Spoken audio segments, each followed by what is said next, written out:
വെങ്ങിണിശ്ശേരി ശങ്കരമംഗലം ശിവക്ഷേത്രത്തിൽ നിർമ്മാണം പൂർത്തിയായ പുതിയ അഗ്രശാലയുടെ സമർപ്പണം നടത്തി.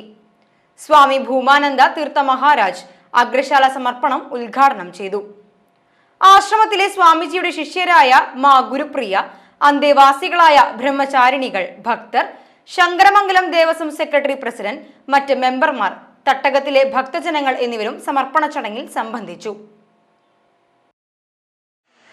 അപ്പോൾ ഇന്നിങ്ങനെ നമുക്കൊരു അഗ്രശാല ഉണ്ടാക്കാൻ സാധിച്ചു.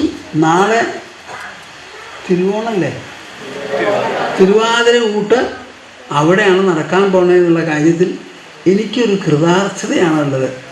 പരമശിവനോട് കൃതജ്ഞത, നമ്മുടെ എന്താ പറയുക, മഹാദേവനോട് കൃതജ്ഞതയാണ് ഉള്ളത്. ഇതുപോലെ ഇനി നമുക്ക് ഈ മതൽക്കെട്ട് വരെ ഇത്രയല്ലേ സ്ഥലമുള്ളൂ, അതിനെ സ്വർണം പോലെ നോക്കണം എന്നുള്ളതാണ് എനിക്ക് പറയാനുള്ളത്. ദേവകാര്യങ്ങൾ ചോദിക്കാൻ തന്ത്രിവര്യനുണ്ട്, തച്ചുശാസ്ത്ര കാര്യങ്ങൾ ചോദിക്കാൻ തച്ചുശാസ്ത്ര വിദഗ്ധൻ കാണിപ്പയ്യൂരുണ്ട്. ഇവരോട് ചോദിച്ച് അവരുടെ സമ്മതപ്രകാരമല്ലാതെ ഒരു കാര്യവും നിങ്ങളിവിടെ ചെയ്യരുത്. പണം ഉണ്ടായിട്ട് കാര്യമില്ല. പണം ഉള്ളത് കൊണ്ട് എന്ത് ചെയ്യാമെന്ന് വിചാരിക്കണ്ട. തമിഴ്നാട്ടിൽ ഒരു കേമനൊരു ക്ഷേത്രം കെട്ടിയത്രേ. അപ്പോൾ ആ ക്ഷേത്രം കെട്ടാൻ പോയി കെട്ടി അതിൻ്റെ മുകളിലൊക്കെ നിന്ന് അവിടെ നിന്ന് ഇവിടെ നിന്ന് അവസാനം മുകളിൽ കയറി അഭിഷേകമൊക്കെ നടത്തിയൊക്കെ കഴിഞ്ഞ് ഒരു കൊല്ലത്തിനുള്ളിൽ മകനാ മരിച്ചുപോയി. ക്ഷേത്രത്തിലെ അഹങ്കാരം നടക്കില്ല, ഗർവ് നടക്കില്ല. ഇതവിടെ എഴുതി വച്ചിരിക്കണം, ഇന്നങ്ങോട്ട് നീങ്ങും. ആ ദീപസ്തംഭത്തിൽ ഞാനാണെങ്കിൽ എഴുതി വയ്ക്കില്ല, പാടില്ല.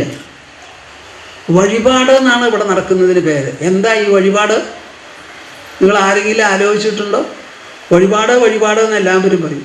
നടക്കുന്ന വഴിയിൽ ഓരോരുത്തർ നടക്കുന്ന ആളുടെയും പാടവിടെയില്ലേ, കാലടി പതിയുന്നില്ലേ? പക്ഷെ ആർക്കെങ്കിലും എൻ്റെ കാലടി എന്ന് പറഞ്ഞാൽ അവിടെ ചൂണ്ടിക്കാണിക്കാൻ പറ്റുമോ? എന്താ ഒരു മിണ്ടാതെ? പറ്റുമോ? അതുപോലെ ക്ഷേത്രത്തിലേക്ക് കൊടുത്ത സംഗതി ഞാൻ കൊടുത്തു എന്ന് പറഞ്ഞ് നോക്കേ, കാണിച്ചു കൊടുക്കേ പാടില്ല എന്നാണ് കൃഷ്ണൻ ഭാഗവതത്തിൽ പറയുന്നത്.